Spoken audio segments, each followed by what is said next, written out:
All right. Hello and welcome to the newest episode of the New Year Six podcast. Today I'll be doing my week one recap and then get us all ready for week two. So, very good weekend so far. I know the slate of games was not the best that we've seen, over the last few years. It was definitely a weaker week when it came to actual quality of opponent, but the quality of game was there. It was definitely exciting. It was definitely fun to watch. Good to see the upsets, the favorites, the surprises here and there, and we got to see all of it over the course of a 5-day weekend. So can't ask for much more than that. And heading into week two, we have a general idea of how teams are looking, and just looking for more sample size on all of them.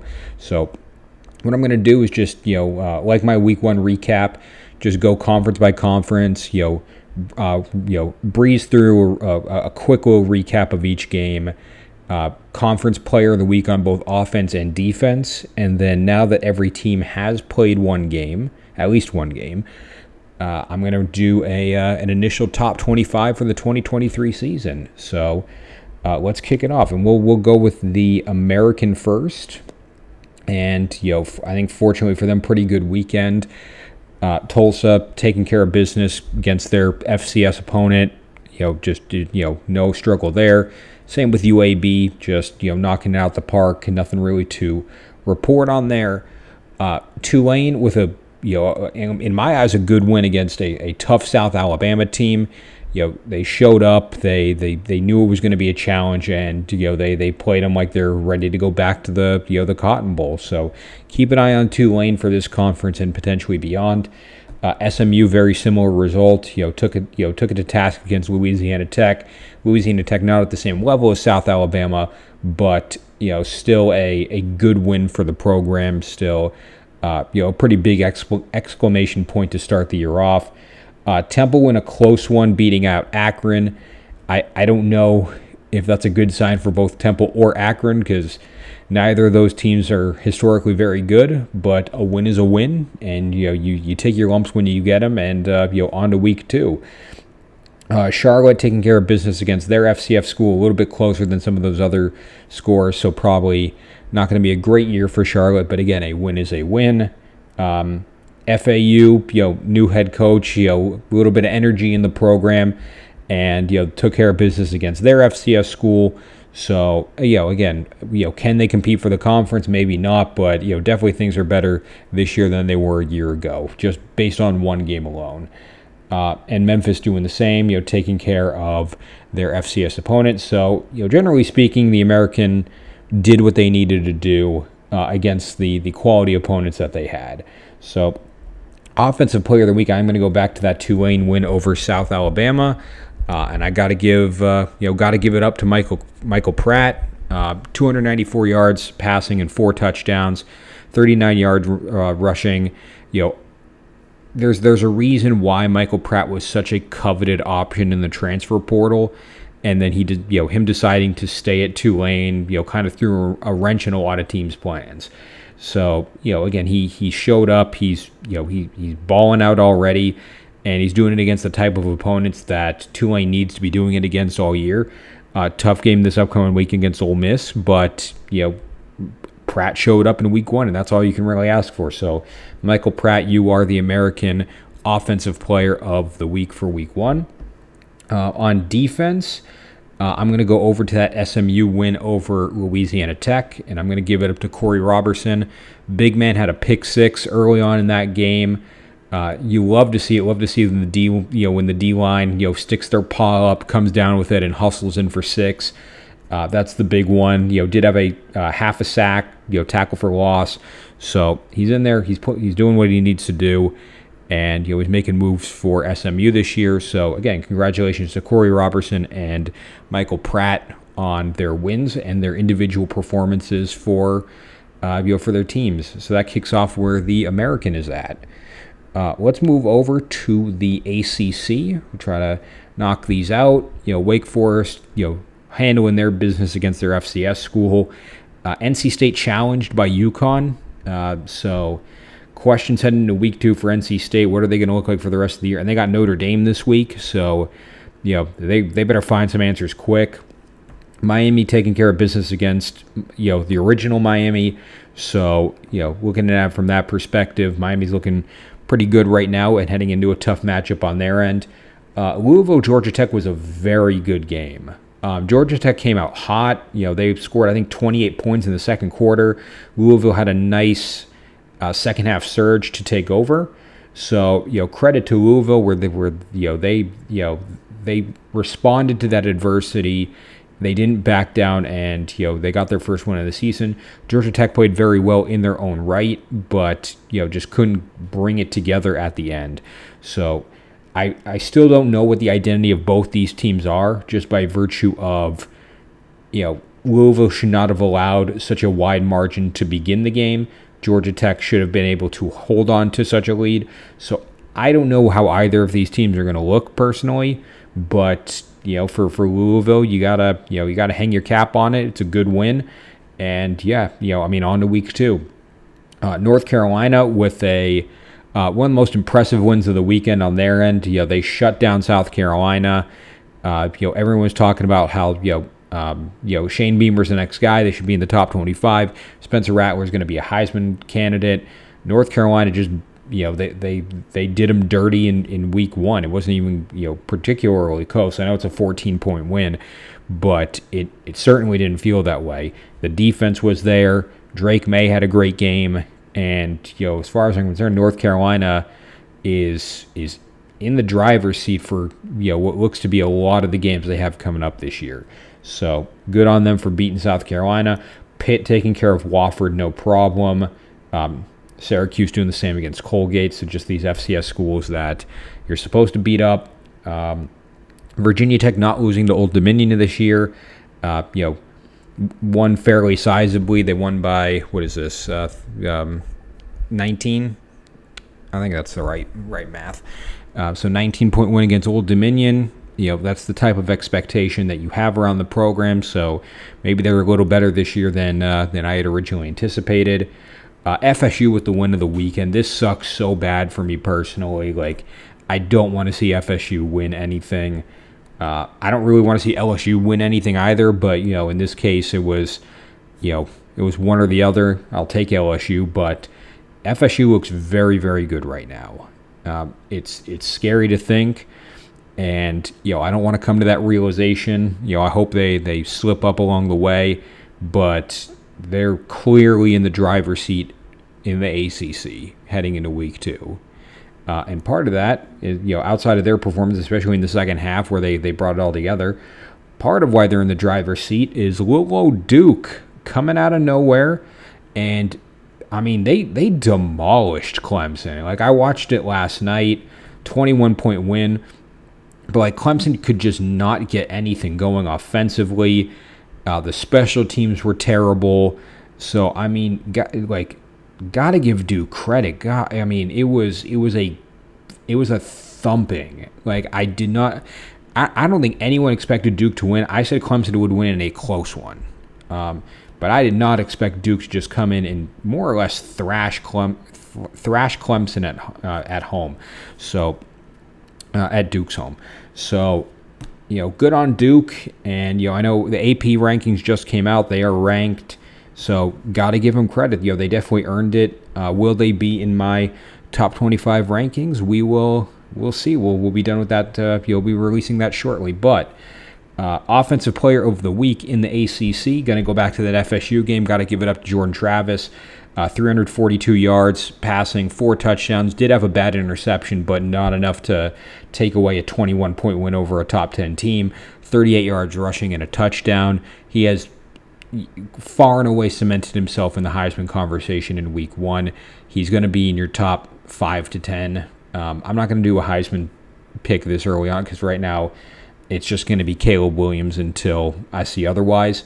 But Jordan Travis is definitely in the conversation long term, and I'm not looking forward to seeing what this FSU team can do for the rest of the year because they're firing on all cylinders right now. But got to give it up to Jordan Travis. Played his heart out and took home the win for FSU. On defense, I want to go up to North Carolina, South Carolina, and pick on a team that people said the defense was the liability. They said that that North Carolina's got to score 40, 50 points a game to beat anyone of value. Debo Williams comes out and shuts everyone out. A 9-tackle performance, 5 assists, and then a tackle for loss. It's just that consistency, that ability to make plays in the middle, on the sides, in the backfield. He's doing it everywhere. So that consistency goes a long way in making you a playoff contender or a conference contender. So if Debo Williams has those types of games week after week, and Drake May is still going to be Drake May, North Carolina is going to be a dangerous team. So got to give credit to Debo Williams. Got to give credit to Jordan Travis for the games that they had, helping their teams have pretty impressive wins in week 1, and we'll see what week 2 looks like for both of them. But heading over to the Big 12 here for a second. Generally speaking, a good week for them as well. UCF with just a dominant win over Kent State. Kansas handled their business against their FCS opponent. Texas didn't look that impressive against Rice, if I do say so myself. They weren't as good against them this year as they were last year, for example. But again, a win is a win. You get out of it and you prep for Bama. Kansas State, just again demolishing their FCS opponent. Oklahoma treating their FBS opponent like an FCS opponent. They beat Arkansas State 73-0. I don't know what Arkansas State to piss Oklahoma off that much.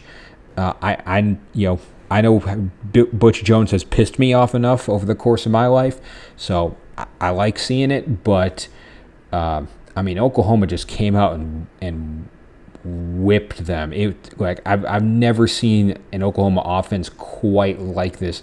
I think it's their second largest margin of victory ever, behind that Texas A&M game from I don't remember the year. I want to say '98, but credit to where it's due. They came out and they handled business big time. Iowa State in a fairly close one against an FCS school. Probably not the start you're looking for when you have your biggest rival this week. So see what happens there. Cincinnati taking care of business as well against their FCS school. No problem with that. Houston with a good win against UTSA. UTSA is one of the better Group of 5 programs in all of college. And, Houston defended their home turf, wins a close one, 17-14. So got to give them credit where it's due. They showed up, this weekend, and they won a close one, and kind of shows that they are ready to make that jump against, Big 12 opponents over the course of the year. If you can handle your business and win against good Group of 5 schools, you should be able to at least beat some bad Power 5 schools. So got to give them their dues. Oklahoma State in a close one against their FCS school. I don't know how to feel about that one. I always have kind of a soft spot for Oklahoma State. They're kind of that gritty, undervalued program. But this may be a tough year, guys. So settle in. And then BYU with a close win in their own right against Sam Houston. That's Sam Houston's first game at the FBS level. They lose 14-0. So BYU, again, I don't know what that speaks for them, if it's going to be them, improving from this type of performance, and how they're going to play against teams like Oklahoma, and Texas Tech and Baylor and all of them, in the rest of their conference. But I think they wanted to see a little bit more from this team this year. But offensive player of the week in the Big 12. Going to go back to the first game I talked about. John Rice Plumlee just doing him all by himself against Kent State. Basically, 280 yards passing and 3 touchdowns. He did have 2 interceptions, which is a little concerning, but not necessarily a game breaker in this situation. 90 yards rushing and a touchdown. So really just playing to all of his skill set, doing everything he needed to do to win this game, basically on his own. And, kind of just setting the tone for what this season's going to look like for UCF. So John Rice Plumlee getting it done there. On defense, I'm going to go to the last game I talked about. I'll go with the late night game, BYU Sam Houston. Got to give it up to Jacob Robinson, 4 tackle performance and 2 interceptions. One of them in the end zone in a first or second and goal type situation. So really just a drive killer for Sam Houston. To have this type of DB step up and deliver for your team is gigantic. So while the offense may be concerning for BYU, the defense balled out. So got to give it to Jacob Robinson for that type of performance, getting it done, holding down the line, and not only holding them to 3, but taking points off the board completely is big. So Jacob Robinson, John Rice Plumlee, getting it done in the Big 12 for their schools and getting ready for what's ahead in Week 2. Moving on to the Big 10 here. In general, a successful weekend for them as well. Minnesota kicked it off with a tight win against Nebraska. Great looking defense, offense have some question marks, but generally speaking, it's going to be a similar type of Minnesota team than what we've seen in the past. The defense is locking down, and if the offense can kind of get together, if they can establish a run game, all of that fun stuff. Minnesota is a team I always look at as like sneaky good, where they start the year like 7-2 and ranked 23rd, and you're all everyone just kind of looks at them like, how did you get here? Like where'd you come from? And it's the same thing every single year, so I don't know why we're surprised by it. But good win against a conference opponent, 1-0 in the conference is a great way to start. And again, we'll see what comes ahead. There's some good opponents coming up there for Minnesota down the line. I'm really looking forward to seeing how they adapt to the adversity. Michigan State with a fairly close one against Central Michigan. I say fairly just because it wasn't a big blowout. Started off slow, but were able to pull away in the second half. Michigan kind of in the same boat with a fairly close win against ECU. Obviously, no Jim Harbaugh. So I don't know if they took it easy on him or anything like that. The defense, generally speaking, dominated that game from top to bottom for Michigan. The offense played average, but if you're going to be a national championship contender like Michigan fans want you to be, it's got to come together sooner. Fortunately, there's a few games left that are let's face the facts. They're not valuable. They're just extended tune-up games. So if they can work out some of those issues and get ready for the Big Ten schedule, I think they'll still be fine. Same with Ohio State, struggling against an Indiana squad.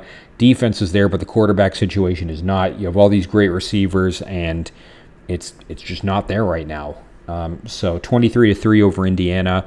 I'm not sounding the alarms yet on any of these teams, but as far as I'm concerned, none of them have looked dominant against lower tier opponents. So definitely some things to work out, for these schools. Penn State with a pretty decisive win against West Virginia. Definitely no issues there. I don't think West Virginia is a particular good team, but Penn State, especially on offense, looks a lot better. Wisconsin getting a close one out against Buffalo. So, yeah, no one really looked dominant in this conference this week. So it is a little concerning on that front. But, I'm sure it'll all figure itself out down the line. Iowa with a close win against Utah State. Ferentz did not hit his 25 points per game mark after game 1, so he's got 11 games left to make up for it, and probably the most exciting coaching watch that I've seen in quite some time. Maryland with a fairly decisive win against their FCS school. Illinois pulls away against, at least in my eyes, I think this is a good Toledo team, but Illinois wins in a very close one. I don't know if I just blew out Toledo's expectations out of the water. I don't know if Illinois is just taking a step back this year. We're going to figure it out eventually, but win is a win, and Illinois got Kansas in a few days. I know they got bigger fish to fry there, and then Rutgers comes out and beats a bad Northwestern team. This team is rough. I had fairly low expectations for Northwestern going in this year. I had fairly low expectations for Rutgers too, don't get me wrong. But good Lord, Northwestern looks like a high school team out there. It's awful. So, again, take your wins. Take your opportunities. Rutgers only giving up 7 points is a thing to hang your hat on, but Northwestern looks rough. They could very legitimately go 0-12. I could see it, but offensive player of the game, I guess in the sense I'll do offensive and defensive at the same time because I'm picking the same team for both. So we're heading back to Penn State, and got to give it up to Drew Aller, 325 yards and 3 touchdowns through the air, establishing himself as the guy for Penn State. A step up from Sean Clifford, and again, no disrespect to Sean Clifford, the guy was consistently above average, but Drew Aller could be very special. So got to give him credit for that one. And then Curtis Jacobs on defense, 6 tackles, 3 assists, and then a sack/tackle for loss. So, really just a good showing for Penn State from top to bottom, offensively and defensively, against a Power 5 opponent. I know it's not the best Power 5 opponent out there, but it's a regional rival, historic rival, and, a good game, for Penn State from top to bottom. So, got to give them credit where it's due. They're really the bright spot of the Big Ten this week, and if you really look at it that way. And they're on cruise control this week against an FCS school, so they'll be fine. They'll be 2-0 heading into week 3. So, congrats to Drew Aller and Curtis Jacobs for helping carry Penn State to a great win in week 1. All right, Conference USA, few wins here. So. Started off Liberty, starting off their CUSA debut with a win against Bowling Green, so out of conference win, and it is a close one, but again, kind of is what it is. Take what you can get, and move on to the next one. Jacksonville State starting off 2-0, big win against their FCS school, so no worries there. Western Kentucky blowing out USF, so a low level. Group of 5 school at the moment, but Western Kentucky, still putting up points and doing what they need to do. FIU squeaking out a win against their FCS school, so I don't know what to say about FIU. They're not looking too hot right now. New Mexico State bounces back after that UMass game, wins decisively against Western Illinois, and then UTEP taking care of Incarnate Word. So just a lot of the CUSA teams that won basically just beat up on FCS schools, so I'm not worried about any of those performances. But the players I do want to recognize on offense, I'll go back to Western Kentucky, and that air raid is bread and butter to them. I got to give it to Austin Reed, 336 yards and 2 touchdowns in the air, 27 yards rushing and a touchdown. It's a quarterback friendly system. Austin Reed looks like he's going to be the next big one coming out, and just did everything he needed to do to beat USF. A 17-point win, so pretty comfortable. And I think they're going to be one of, if not the teams to beat in CUSA for this year. On defense, I'm going to go back to Liberty. I want to go with Kobe Singleton, 2 tackle performance with 2 assists, and then a pick 6 against Bowling Green is nice. So. Looking at it from that perspective, that 6 goes a long way. It's huge for momentum for the defense to score. When you only win by 10 and he personally puts 6 up on the board, that dictates the game plan for both teams. So if it's 27-24 and Bowling Green's got the ball, they play very different than if they're down 34-24. So got to give credit for Singleton for making that move. So congratulations to Kobe Singleton on Liberty, Austin Reed, and Western Kentucky for getting it done against other Group of 5 schools and not going down to the FCS level and just beating up on some poor school there. Moving on to the Independents, there's only one team that won in the Independents this week. UMass lost, Army lost, and UConn lost. So. Notre Dame, you are the independent team of the week by virtue of everyone else around you not looking that good, and Notre Dame just again beat up an FCS school, so they didn't exactly do anything phenomenal. They just they're a super talented team playing a less talented team. So Sam Hartman, Offensive Player of the Week for Notre Dame, clearly in the Heisman conversation right now. 194 yards and 2 touchdowns through the air, 96 yards rushing and a touchdown on the ground. I think he played he was definitely out in the fourth quarter, probably halfway through the third he's out. So it could have been a lot worse. That's the easiest way to say it.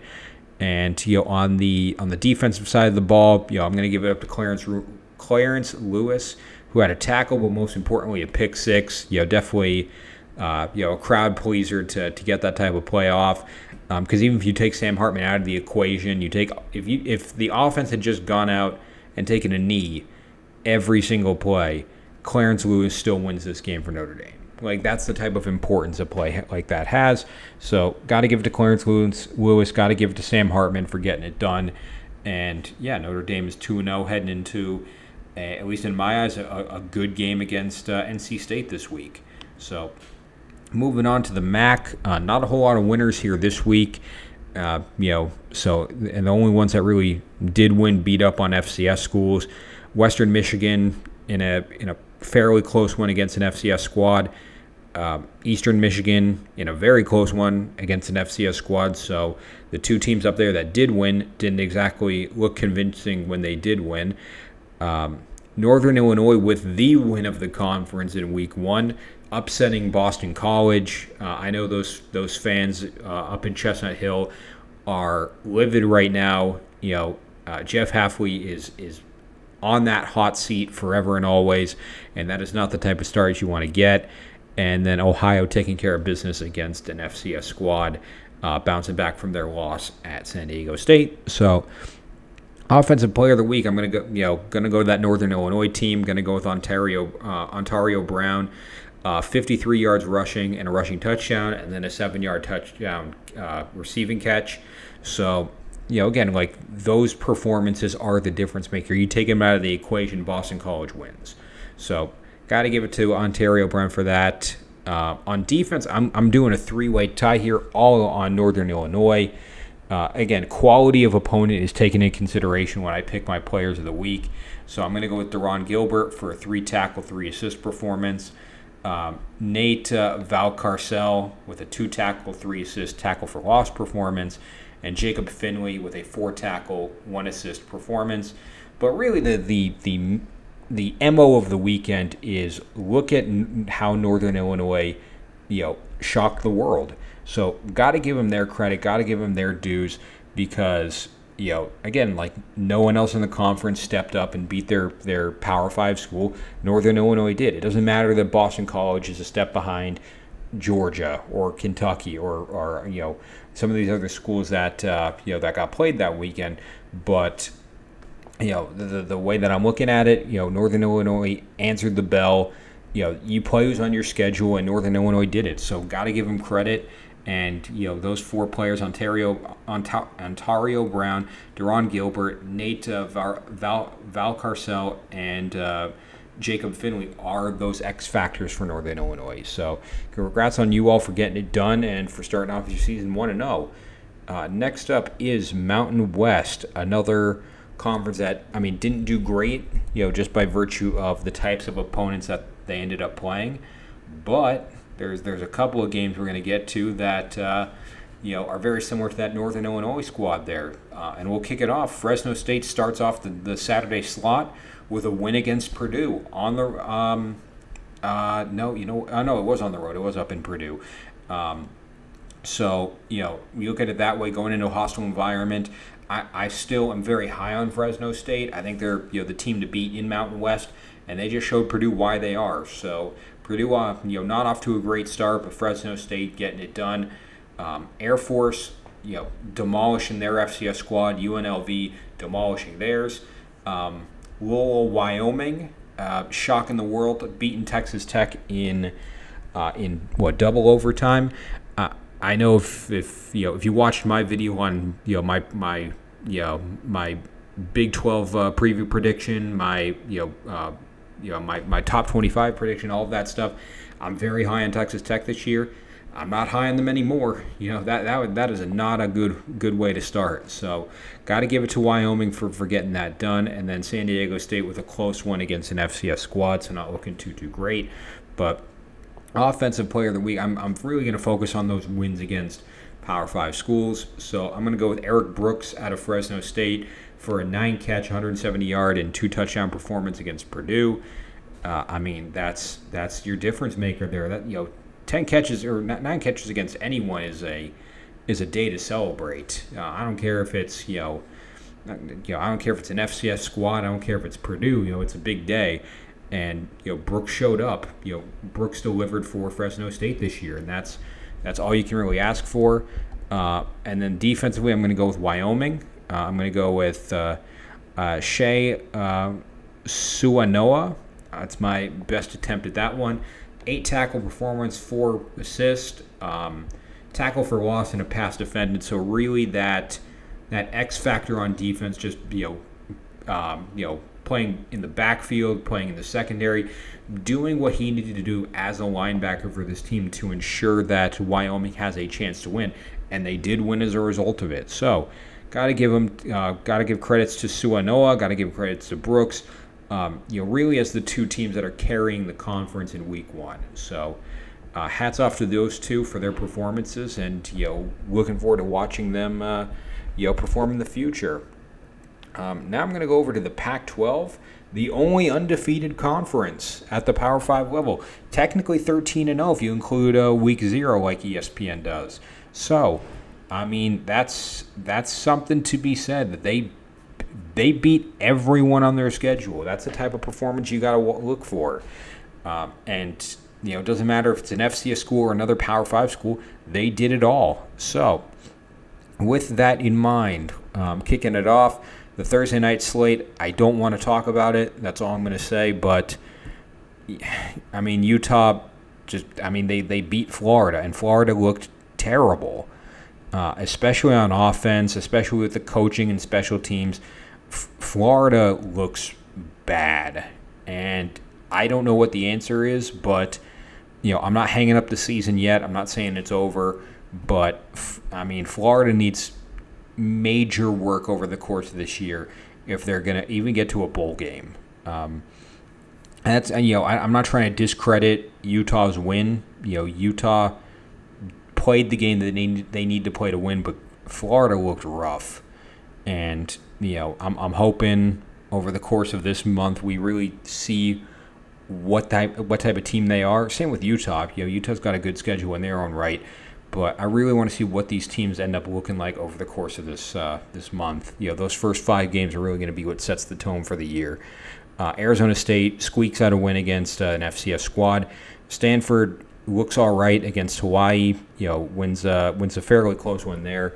USC having no problem with Nevada. Washington blowing out Boise State. Oregon just, I mean, why? Why do you have to put 81 points up against Portland State? Who hurt you? Like, god dang. Colorado with a very impressive win against TCU. That's the real, can Deion deliver expectation? And he did. Deion delivered, and beats the runner up of last year. And I'm not trying to invalidate it. I don't know how good TCU was. Going into this game, like there were question marks on both sides, but Colorado came through. You got to give them credit. They answered the call, and they did everything they needed to do to win that game. So, I mean, Colorado is now much-watched TV. The AP did put them in the top 25 as of today. Whether or not they're in my top 25 is to be seen. But, for the time being, they're 1-0. They got eyes on a good opponent next week or this week in Nebraska. And, yeah, I mean, if they're 3-0 heading into conference play, it's going to be a good time in Boulder. But outside of that, Cal taking care of business against North Texas, Washington State cleaning up against Colorado State, Arizona doing nothing with Northern Arizona. They're just again like 35-point wins, so no hassle for them. UCLA with a close one against Coastal Carolina. Only a 2-score win, and it's a good Coastal Carolina team. So at the G5 level, not too bad, but definitely interested to see what UCLA looks like over the course of the year. And then Oregon State just, just ripping the Band-Aid off and showing them why. Why they're legit. If you watch some of my videos, I'm very high on Oregon State for this year, and they beat San Jose State almost as bad as USC did. So comparatively, that's a good sign of things to come for Oregon State. So let me go with the Offensive Player of the Week. I'm going back to that Colorado game. And I'm actually going to go with Dylan Edwards. He'll be my Pac-12 Offensive Player of the Week. 24 yards rushing and a touchdown. And then through the air, 5 catches, 135 yards, and 3 touchdowns. A lot of offensive players to pick from for Colorado, but just ended up picking the versatile kid. He's something special for Colorado. Having that kind of dual threat running back there. Some of that dynamic is very rare. So, Dylan Edwards, congratulations to you, your Colorado team. And, that performance is critical to them beating TCU. So, Dylan Edwards, you are the Pac-12 Offensive Player of the Week. On defense, I'm going to go to that Utah game where they beat Florida. And I'm going to go with Cole Bishop. An 11 tackle performance, a sack, / tackle for loss. Just being that field general that Utah needs. I'm really hoping from a biased point of view that it's not that Florida's offense is bad. It's that Utah's defense is really, really good. But, players like Cole Bishop are key reasons why Utah wins.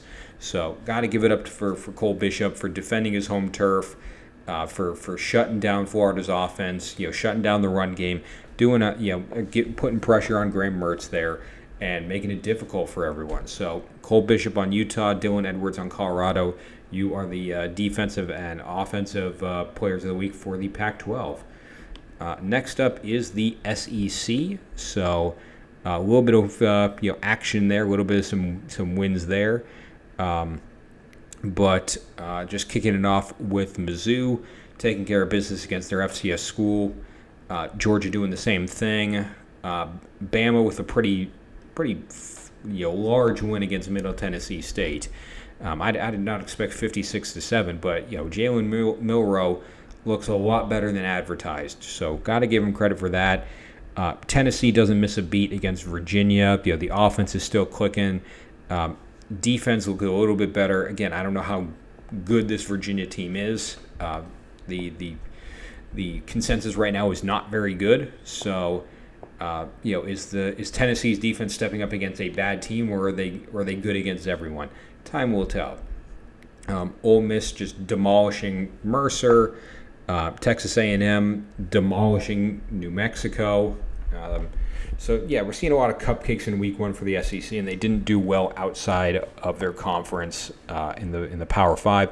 I believe they went 0-3, if I'm not mistaken, because Florida lost, LSU lost, and South Carolina lost. So those are the types of games I expect the SEC to win. But at this point, they are winning the games they need to win at the Power 5 to Group of 5 or Power 5 to FCS level. Kentucky doing business against Ball State, no problem there. Arkansas, beating up on Western Carolina. Auburn beating up on UMass. That was a fun one to kind of speculate about. Of like, they just beat New Mexico State. Can they give Auburn a problem? No, they can't. Mississippi State taking care of business against Southeast Louisiana, and Vandy taking out Alabama A&M. None of these particularly close. So fairly pedestrian week for the winners of the SEC. The losers, on the other hand, have some pretty major work to do. Offensive players of the week, though. So I'm going to go back to that Tennessee game, and I'm going to go with Joe Milton, having his little coming out party, 201 yards passing and 2 touchdowns, 33 yards rushing and 2 touchdowns there. So, that's a big time performance, especially when he gets pulled in the second half and sat down. The stats are all there to make it happen, and this is this could be that that next guy up after Hendon Hooker. So very interested to see, unfortunately, how Milton progresses over the course of the season. I don't think he's the same Milton that's overshooting guys by 10 yards. That the Milton we all know and love. But looked good against Virginia. Defense player of the week for the SEC. I actually have a tie. I want to give two players their reps. I'm going to go with Stevie Bracey from Tennessee. 7 tackles and 2 assists. So a good performance in that environment. A neutral site game, and really just showing up against a Power 5 school. As low on the totem pole as they may be, they are still a Power 5 school. And then I want to go to that Auburn-UMass game. I want to give it up to Jalen Simpson. 3 tackle performance, pass defended, pick 6, fumble recovered. I mean, the guy was just flying all over the field. So got to give credit to Jalen Simpson for getting that done. And ultimately, Auburn looking pretty good after 1 week. Is it time to buy the Kool-Aid on them? Is it time to buy Auburn stock? Time will tell. But give it up to Joe Milton on offense, Stevie Bracey, and Jalen Simpson on offense as co-defensive players of the week in the SEC. So I think from what we've seen, the SEC beat up on the teams that we expected them to beat up on, but lost the games that really had all eyes on them. All right, so last up we got the Sun Belt here.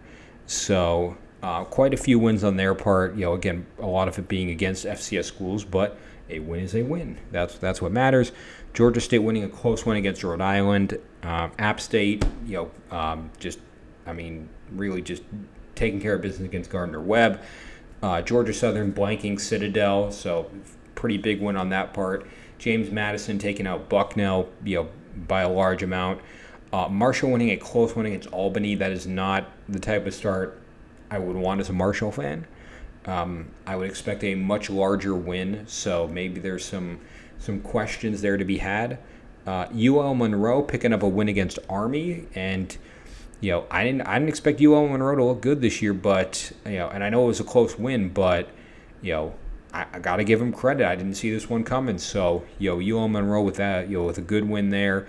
The real game of the week is or the real upset of the week is this Texas State going to Baylor, taking care of business there. Not particularly close either. An 11-point win the other way.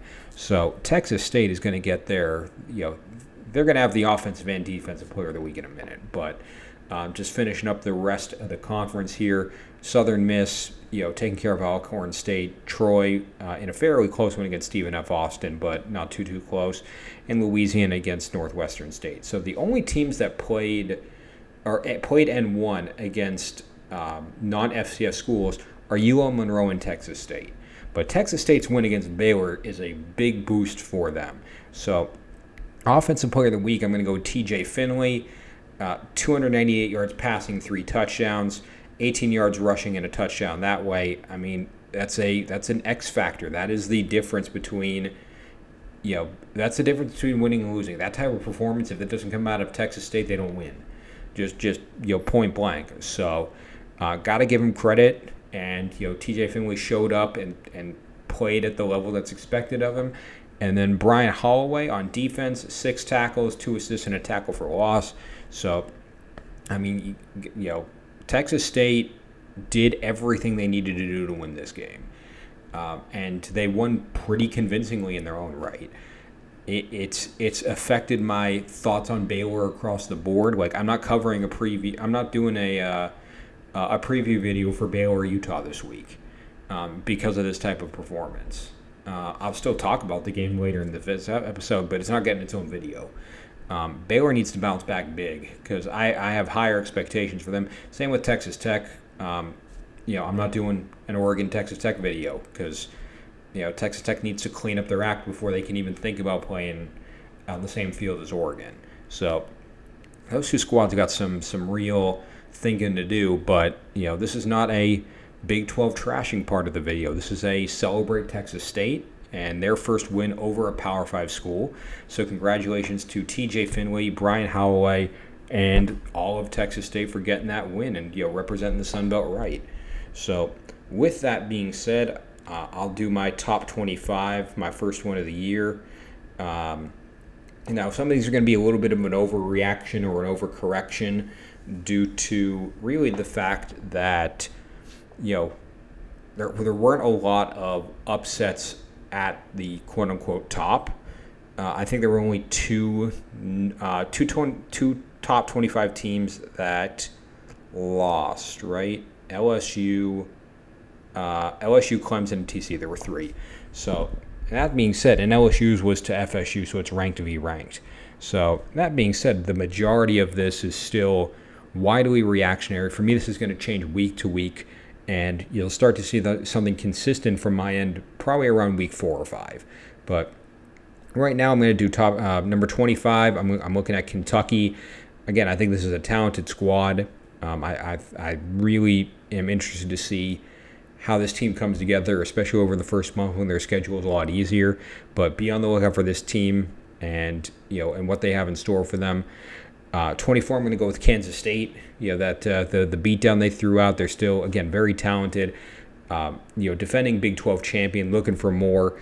And as far as I can see right now, they're ready to compete. They're ready to go up against the top of their conference. They're ready to make a name for themselves. 23, I'm going to go with LSU, so I'm dropping them quite a bit. And, it's the fact that A, they did not look good, and B, they're the only team in this top 25 with a loss, which means, yes, I'm not ranking Clemson.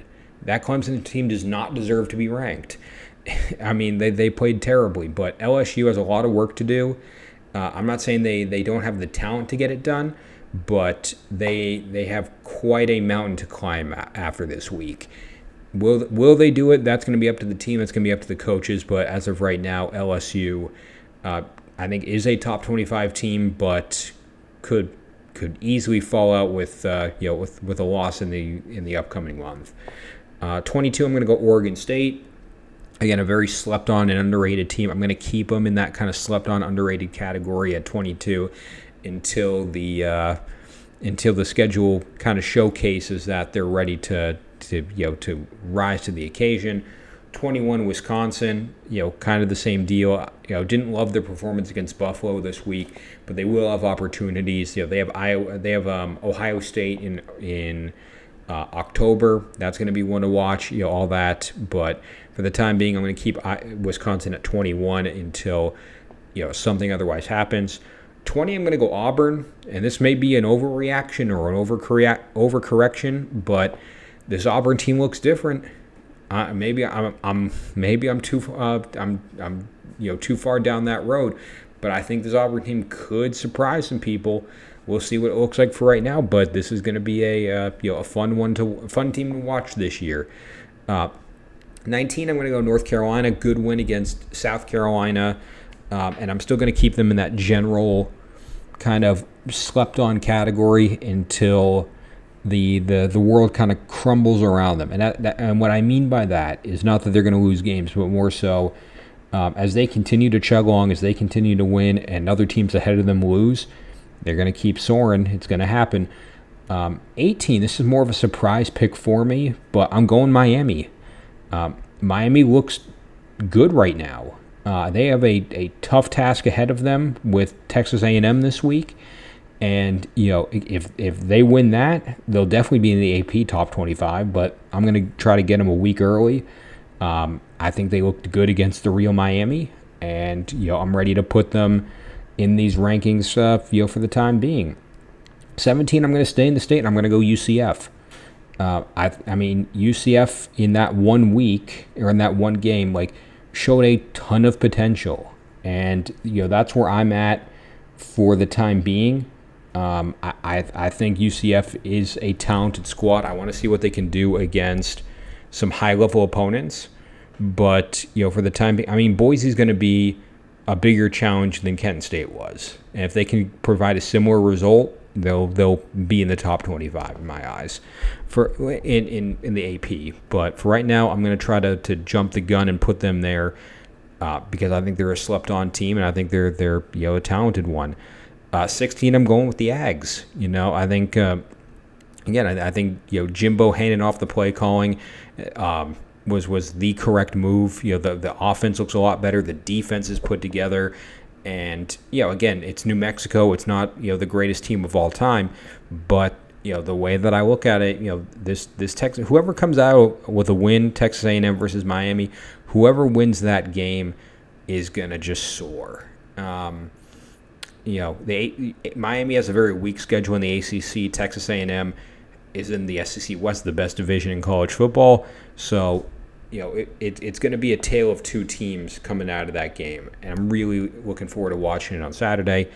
15, I'm going to go with Washington. A great performance by Penix this week against Boise. The team looks complete. The team looks put together, and I think at this point, you could very easily put them in the top 10. I could see that. I think any of these teams you can kind of shift around and play around with, but Washington's looking good right now. Definitely going to be a threat to compete for the Pac-12 this year. Sticking in the Pac-12, I'm going Utah at 14. Good win against Florida. Defense looks legit, and if they get Cam Rising back, whenever that happens, this Utah team is going to be a force of nature. So I really am banking on that potential. I'm banking on what they could be. But, watch out for Utah out west, whether it's in the conference or in the playoffs potentially. 13, going over to the SEC, I'm going to go with Ole Miss. Super talented team, well-coached squad. Has an opportunity to have a good win this week against Tulane. It would be a ranked win for them. So gotta take the wins as you can get them, and knowing what they have up ahead, knowing that they got Alabama coming up, knowing that they got LSU coming up, Texas A&M, they have some good opponents in the pipeline that can really make or break Ole Miss this season. But I'm looking at Ole Miss at 13. I think they're right in the center of that top 25. Number 12, I'm going to go with Tennessee, and for them, it's a combination of the offense looking as good as last year, the defense looking potentially improved, and this is a Tennessee team that really shouldn't have any problem in the first 2 weeks of the year. Maybe they have a problem in Gainesville, maybe not, but at this point, I can't see it, and I'll be there for it. So I'll see it live. I'll see how good this Tennessee team really is under the lights in the swamp. But well coached, high performing, high flying, and ready to to take names. 11, I'm going to go with Oregon. The offense is flying around. Bo Nix is that guy, and from that line of view, from that perspective, it's a special looking Oregon team. Oregon was one of my preseason predictions to kind of fall off a little bit. I think I'm wrong. I think I'm real wrong. But as far as I'm concerned, it's going to be enjoyable to watch them play. Regardless of what happens to them, it's going to be fun to watch them play USC and Washington and Oregon State. The Pac-12 is on another level this year. It's fun. It's entertaining. It's exciting. They have awesome QBs, awesome defenses, and we'll see what happens. Entering my top 10, I'm going to go Penn State at 10. Good Week 1 win. Hope they can kind of pad the stats a little bit in Week 2 to get them to the level that some of these other schools did. I think they boosted their kind of morale sense by beating a real team compared to schools that play nobody. But now this week is going to be stat pad and showboating, all the things that these other teams were able to do this week. So Penn State's looking real good on offense and on defense, real threat to win both the Big Ten and a playoff spot as a whole. 9, I'm going to go Texas. So Texas-Bama is going to be a top 10 matchup in my eyes. Texas struggled a little bit against Rice this game or this week, but I think the potential for them to succeed is present. I think they can rise to the occasion against a tough Alabama team on the road and give them a challenge. Quinn Ewers is a very talented quarterback in his own right. Great receiving core, and it's going to be fun Saturday night. As we see it unfold in front of us. Number 8, I'm going to go Florida State, and that may be a little lower than what other people have them at right now. I think they're in the top 5 in the AP right now. But as far as I'm concerned, I look at these 7 teams ahead of them, and I think that they are more talented.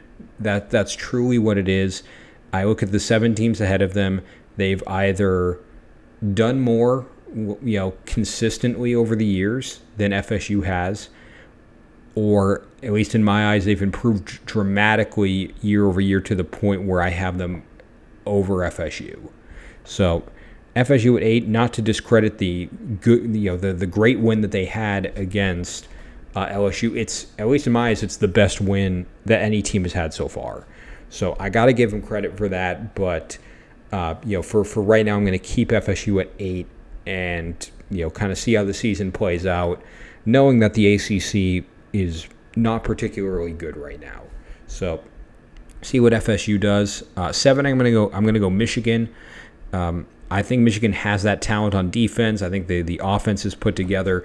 They didn't really show it this weekend, but I think they will over the course of time. So I'm banking more on that potential here. I'm banking more on that ability to rise to the occasion and make it work for this team, especially heading into Big Ten play so far. So I'm going to put Michigan at 7. I'm going to go Notre Dame at 6. Sam Hartman is the dude. The running game is there, the passing game is there, the defense is there, and I know they haven't played anyone particularly impressive so far, but they have a test this week against NC State. I think they're going to pass it with flying colors. I have no doubt they're going to, more or less just demolish NC State. I don't see it happening in a way where Notre Dame faces much of a challenge at all.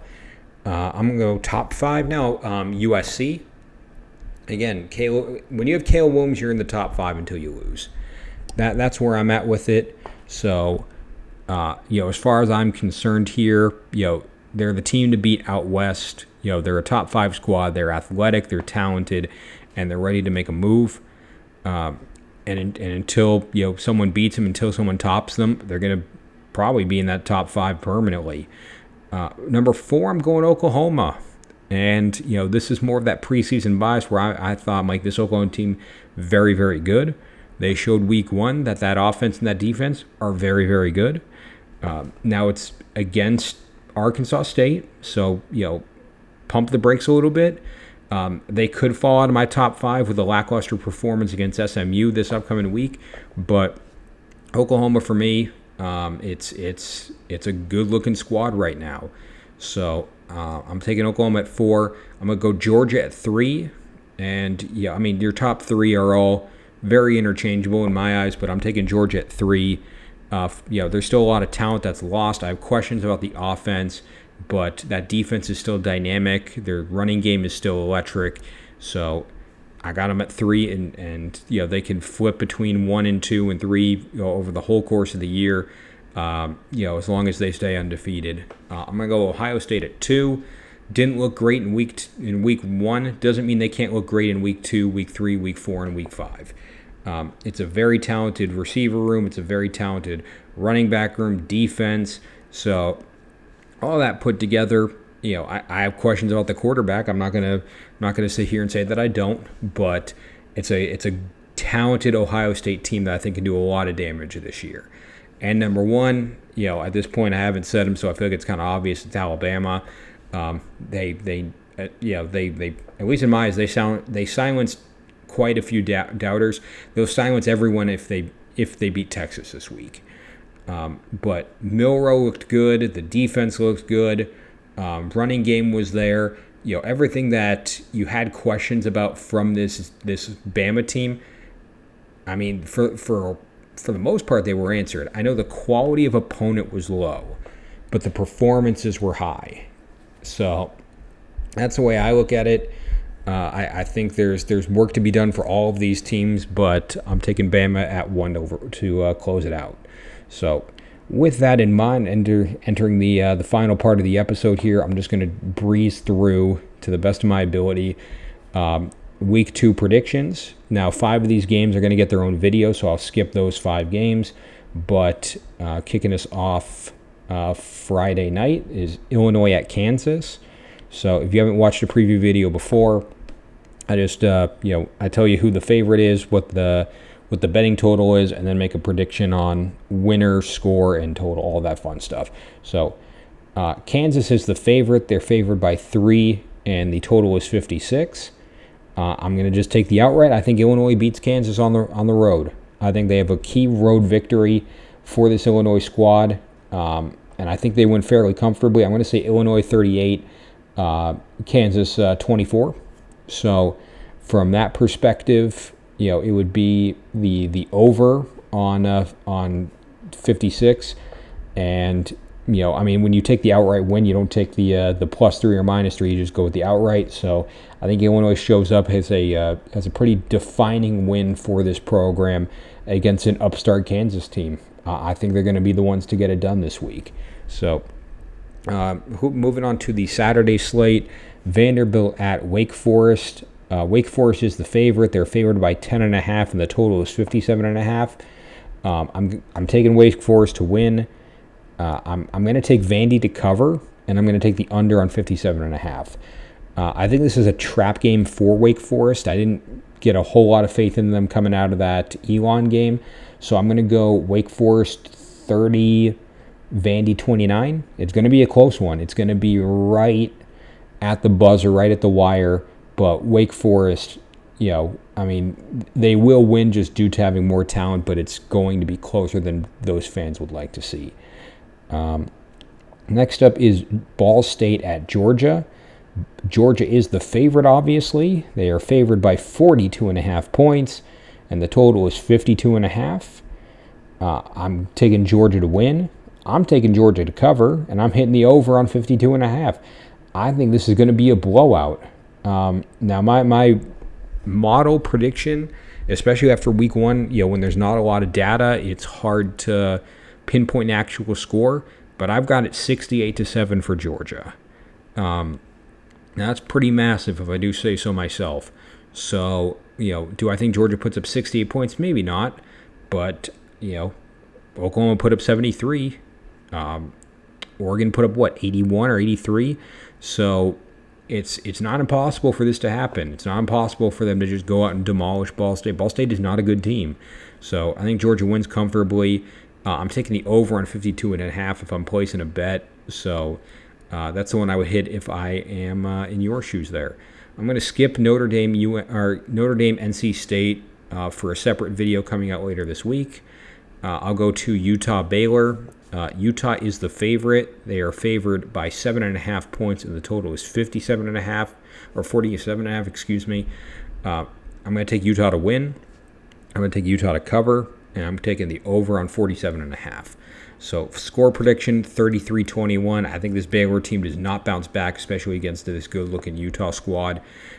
So from a betting perspective, I'm taking the over on 47.5. I think Utah starts off 2-0. They're a good-looking team. Baylor just doesn't have it in them. Troy, Kansas State is where we're at next.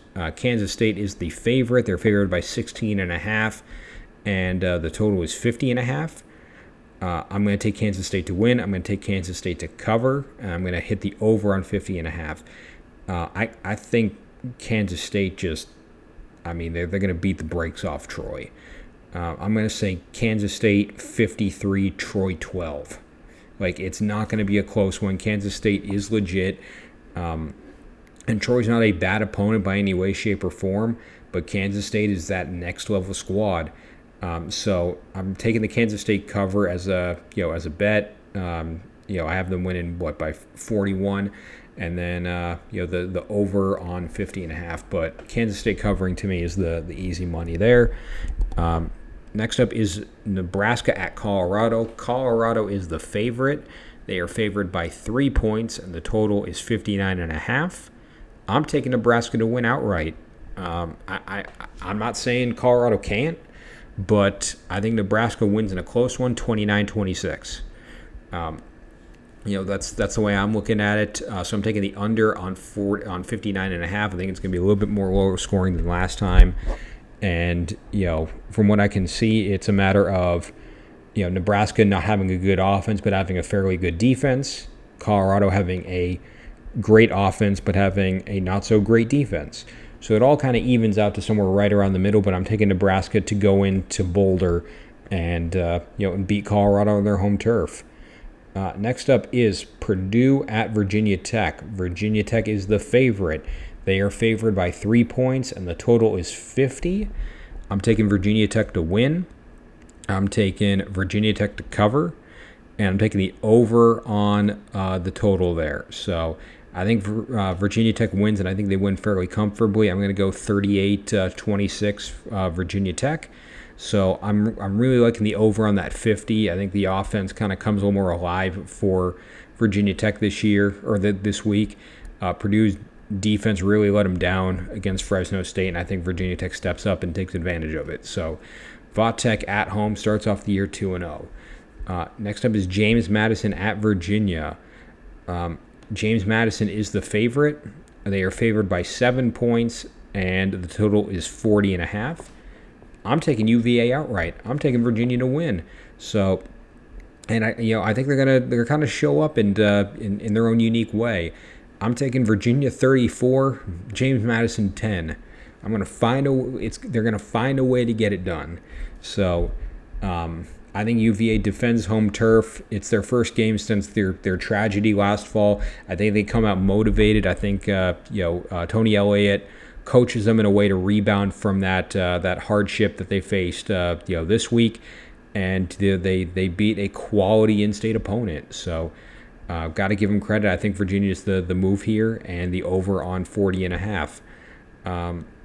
Next up is UNLV at Michigan. Michigan is the favorite, obviously. They're favored by 36.5, and the total is 57.5.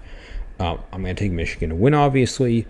I'm going to take UNLV to cover, and I'm going to take the under on 57.5. I don't think UNLV is as talented of a team as ECU is, but that was a 27 point 27, yeah. 30-3, 27-point win for Michigan. So maybe they could hit above that 36.5. I think, just erring on the side of caution, Michigan goes under that 36.5. I'm going to say Michigan 29, UNLV 13. So it's about a 16-point win. I just haven't seen the Michigan offense come alive yet. Maybe it comes alive this game, but for the time being, UNLV covering is the move that I have. Next up is Ole Miss at Tulane. Ole Miss is the favorite. They're favored by 7.5 points. The total is 65. I'm going to take Ole Miss to win. I'm going to take Ole Miss to cover, and I'm going to take the over on 65. So I think the Ole Miss offense continues to roll against Tulane. The defense shows up for Ole Miss in a way that they weren't really anticipating. I'm taking Ole Miss, and I'm taking Ole Miss big. I'm going to go Ole Miss 54. I'm going to go Tulane 13. I think Tulane stutters in week 2. They play a quality opponent, and they don't answer the bell. And Ole Miss gets that kind of early season signature win heading into SEC play. So that's what I'll take there. I'm going to skip Texas A&M Miami. They'll have a video later this week. I'm going to go to Iowa State. The Cyhawk, that trophy also has, or this game has another name as well. If you know what it is, chuckle alongside us.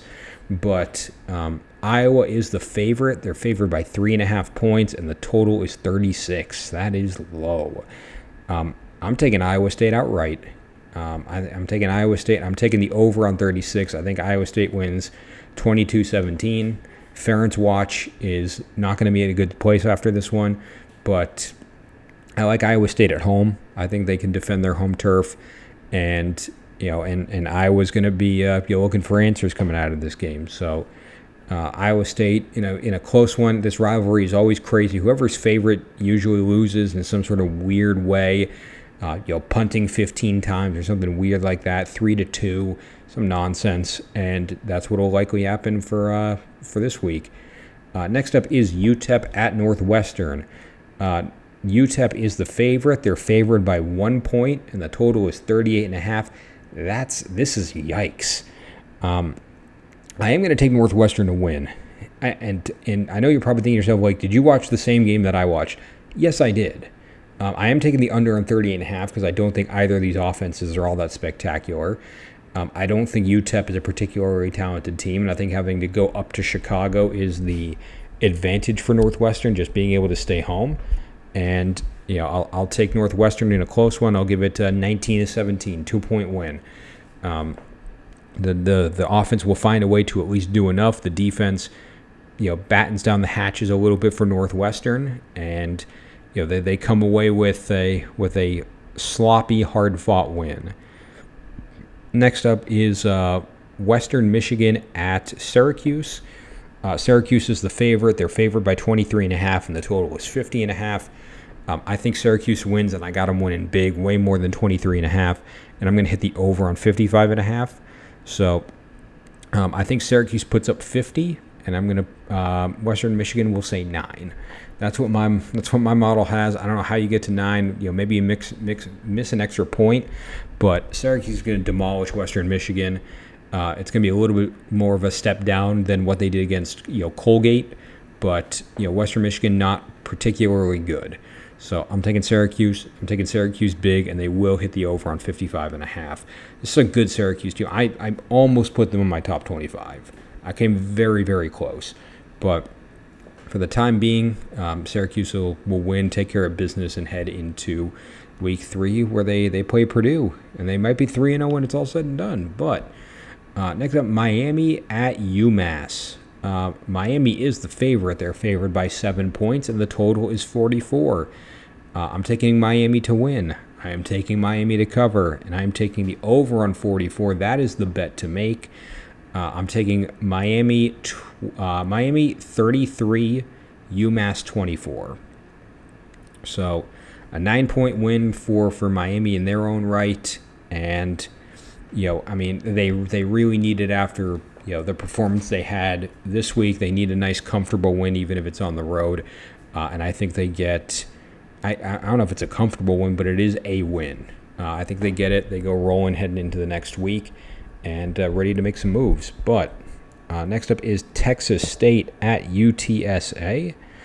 UTSA is the favorite. They are favored by 13 points, and the total is 66.5. I'm taking UTSA to win. I'm going to take Texas State to cover. I think that momentum coming out of the Baylor game builds with them, and they'll cause a problem for UTSA. And I'll really take the under for 66.5. So I'm going to go UTSA 30, Texas State 23. So a touchdown game that UTSA pulls ahead in, but really liking that under for 66.5 there. Next up is Kent State at Arkansas. Arkansas is the favorite. They are favored by 38 points, and the total is 57. I got Arkansas, and I got them big. I got it by way more than 38 there. And then I'm going to hit the over on 57. I got to remember who Kent State played. Off the top of my head, I don't remember, but they got blown out, which is not a good place to be if you're heading into an SEC. Oh no, they played UCF. UCF beat them 56-6. I think Arkansas is potentially more talented than UCF. So from that perspective, I think it could be more. My model has them projected where it's going to be 84-8. So, Godspeed if that happens. They're not going to put up 84 points. It's not going to happen, but they will win by more than 38. This Arkansas team is very talented, and it'll come together correctly for them. They'll take care of business, and they'll win by far more than what they're expected to. Next up is Marshall at ECU. Marshall is the favorite. They're favored by 3 points, and the total is 44. I'm going to take ECU to win outright. I think the challenge that they gave Michigan compared to the struggles that Marshall had against Albany, ECU should be the favorite. But I'm going to take ECU, and I don't think it's going to be particularly close. I'm going to take ECU 26, Marshall 10. So I'm going to take the under on 44 if you want to hit points, but I think ECU just top down beats them. There's no other way around it. All right, so next up is Tulsa at Washington. Washington's the favorite. They're favored by 34 points, and the total is 64.5. I'm going to take Washington to win. I'll take Tulsa to cover, and I'll take the under on 64.5. I think Washington gets caught up in this one. I still think they win no problem. I'll do 35-20. So there's always one of these in the top 10 where it's like, oh no, like what's going on? Like, is it over? It's going to be Washington's time this week. That's going to be it's going to be how it goes for them. Nothing is going to be wrong. They'll drop down a few spots and then recover the next week against Michigan State. So it is what it is. I think Tulsa is a fairly reasonable opponent. Probably close to the same level as Boise State, but I think Washington will sleepwalk a little bit after the game that they had in week 1. Maybe take them a little easy, and maybe it's close heading into the half, and then they pull away. But I'll take Tulsa to cover. Then 35-20 Washington. But next up, we got App State at North Carolina. North Carolina is the favorite. They are favored by 18 points, and the total is 58.5. Those are some magnificent lines from Vegas. They are right, almost on the nose with what I have. I'm going to take North Carolina to win. I will take North Carolina to cover, and I will take the over on 58.5.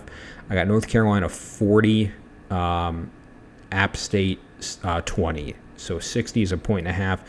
20-point win, 18. Like those were close. This is a game that I would probably not bet on personally because I'm like right on the fence of both those numbers. But if I am going to lean a certain way, I would do UNC to cover. 40-20 takes care of business, and with Minnesota eyeing on the horizon, it's going to be go time for them. Next up is SMU at Oklahoma. So Oklahoma is the favorite. They're favored by 16, and the total is 69.5. I got Oklahoma winning. I got Oklahoma covering, and I think it's going to be a pretty big blowout in their own right.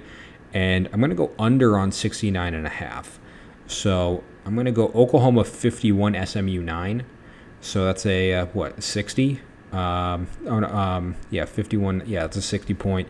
But I think Oklahoma wins comfortably again. Not as much as they did against Arkansas State. SMU is a step up in that regard, but still a comfortable win by a good-looking team right now. I saw no sign of wear and tear on that Oklahoma squad, and I think they show up again against SMU and do what they need to do. But all right, next up is New Mexico State at Liberty. So Liberty is the favorite. They're favored by 10.5 points, and the total is 54. I'm taking Liberty to win. I'll take New Mexico State to cover, and then I'll take the over on 54. I think this ends up being a close one. I think this ends up being a lot closer than what people realize. I think Liberty didn't exactly look like world beaters coming out of week 1. I know New Mexico State dropped to UMass, but they recovered fairly well in week 1. So I'm going to take Liberty 34, New Mexico State 33 in a close one. So Liberty getting the win, and really the over on the 54 is what I'm looking at. That's the more impressive thing to look at.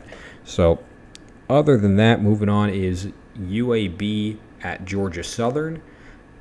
Georgia Southern is the favorite. They're favored by 6.5, and the total is 59.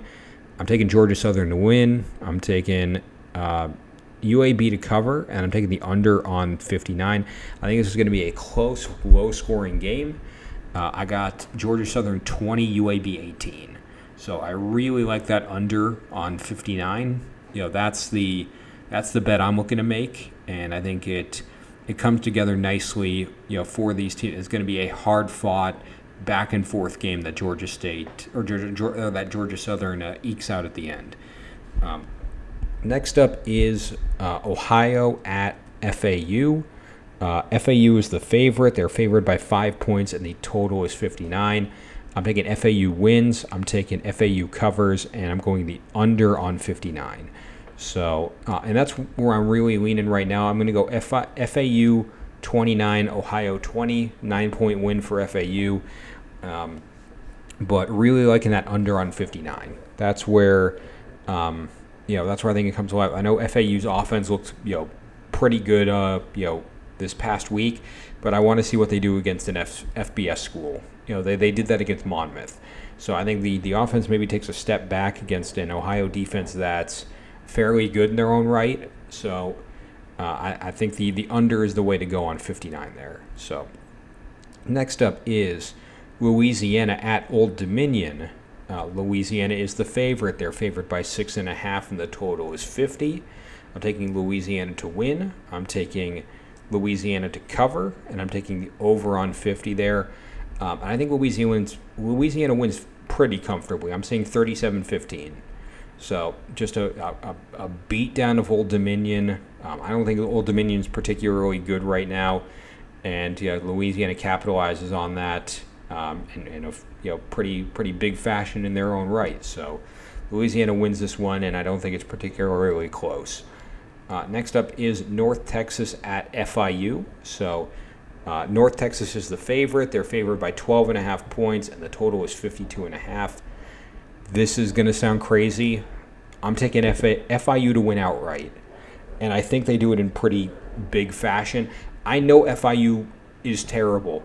I don't think North Texas is much better. I think North Texas is a rough squad right now, and I think having them go out to Miami, the travel involved and things like that is going to benefit FIU.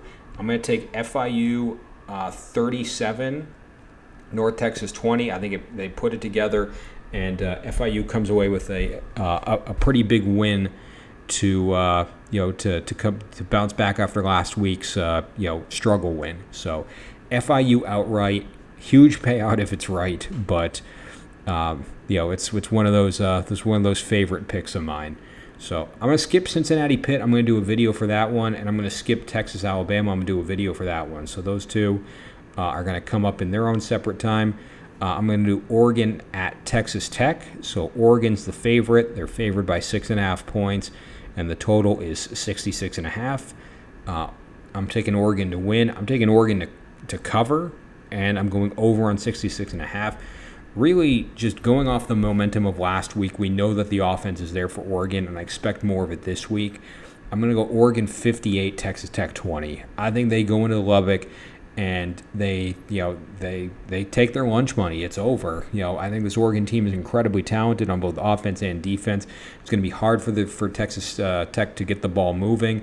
I think Oregon's just going to go out there, let the ball rip and score all over that field, and as a result, come away with a quality win on the road against seemingly a good Power 5 opponent. But Oregon, minus 6.5 is the take here for me. Next up is Jacksonville State at Coastal Carolina. So Coastal is the favorite. They are favored by 13.5 points, and the total is 56.5. I'm taking Coastal to win. I'm taking Coastal to cover, and I'm taking under on 56.5. I think Coastal rebounds nicely after their loss at UCLA and wins pretty comfortably. I'm going to say 30-11. So pretty big win for Coastal, rebounding the correct way. Grayson McCall has a big game, rebounds, and but at that same time, that defense steps up for Coastal in a way that it hasn't this year. So. Really like the under on 56.5. I think that's the move heading into this week, where the defense bounces back for Coastal, and McCall still moves the team forward and gets a key bounce back win. Next up is UConn at Georgia State. Georgia State is the favorite. They're favored by 3, and the total is 54.5. I am going to take Georgia State to win. I'm going to take Georgia State to cover, and I'm taking the over on 54.5. I'm going to go Georgia State 33, UConn 25. I don't think either of these teams are super good in their own right, but I think Georgia State's offense is going to edge things out for them.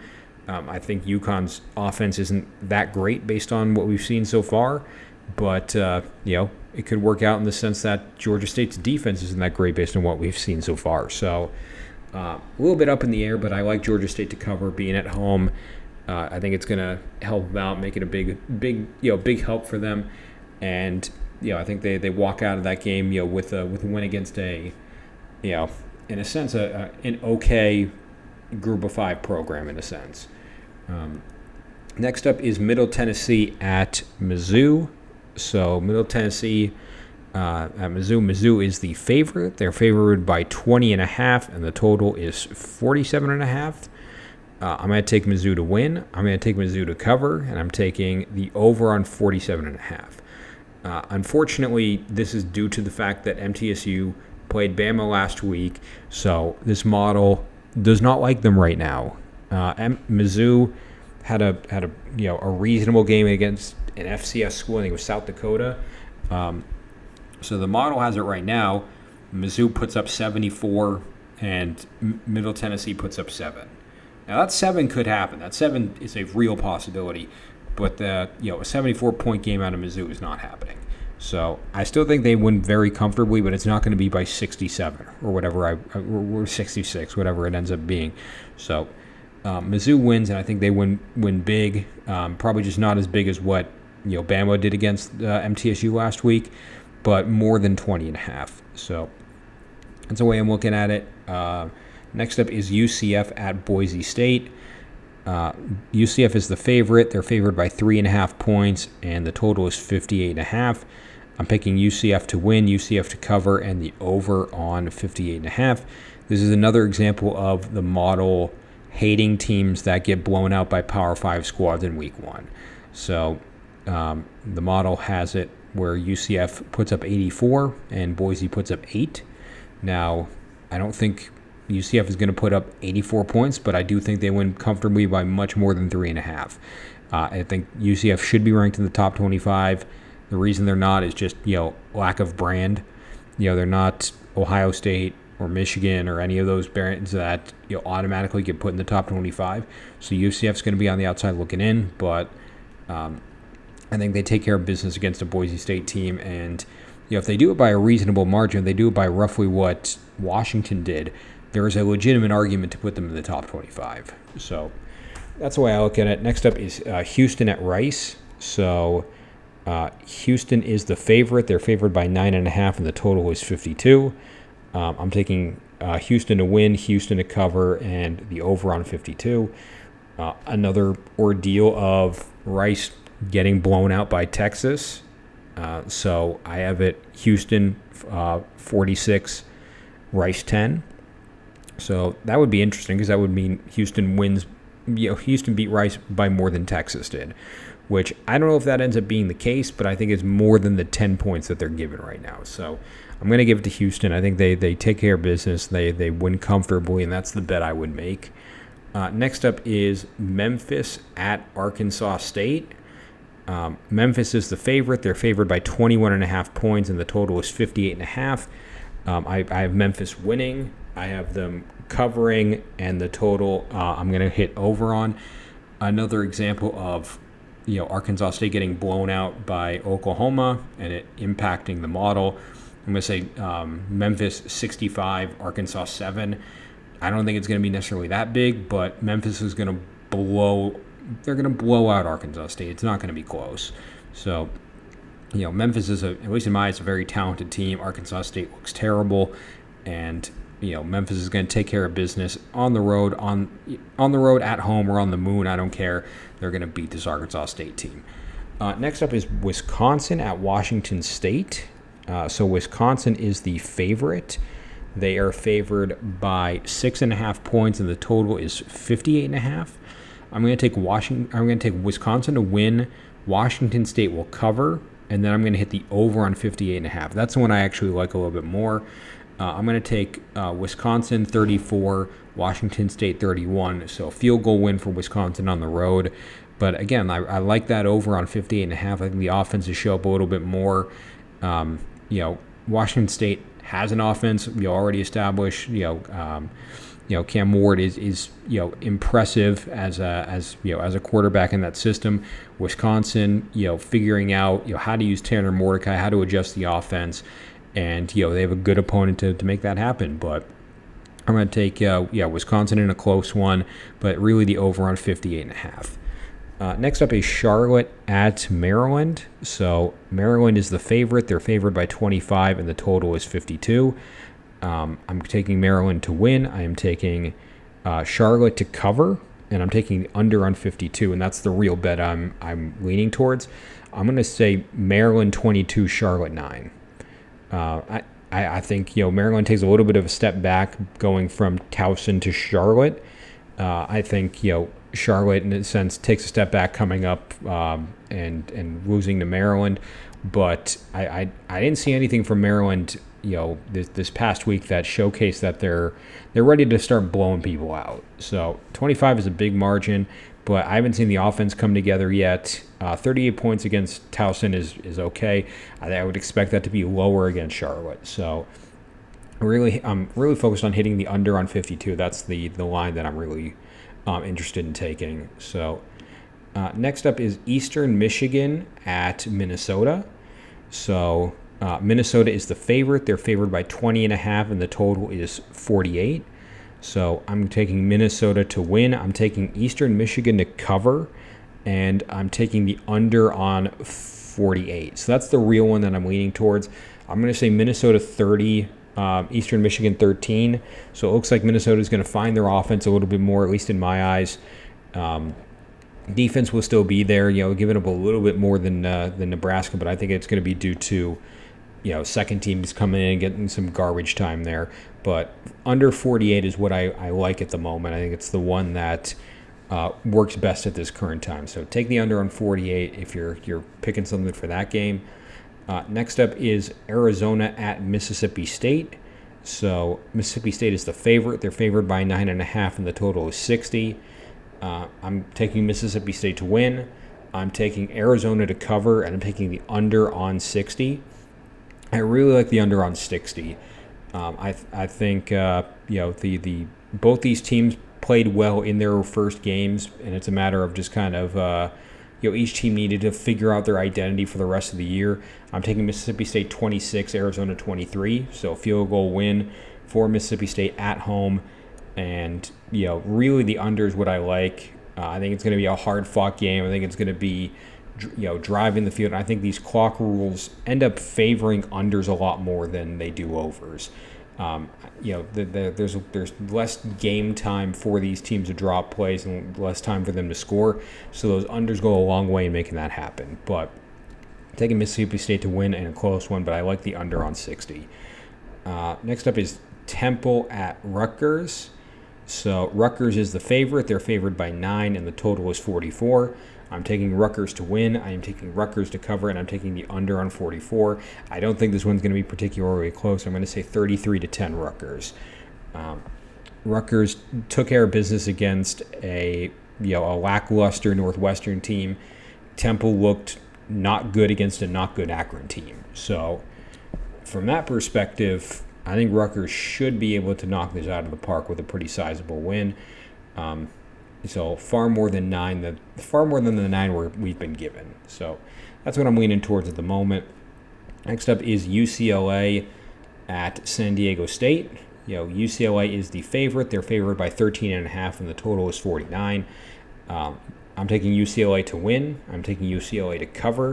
And I'm taking the under on 49. I'm going to say 34-14 UCLA. So offense is vibing again. Defense holds tough. And you beat another mid-quality level group of 5 team. So 2-0 start for UCLA, comfortable win for them, no problem at all, and you gear up for what's ahead of rest on your schedule.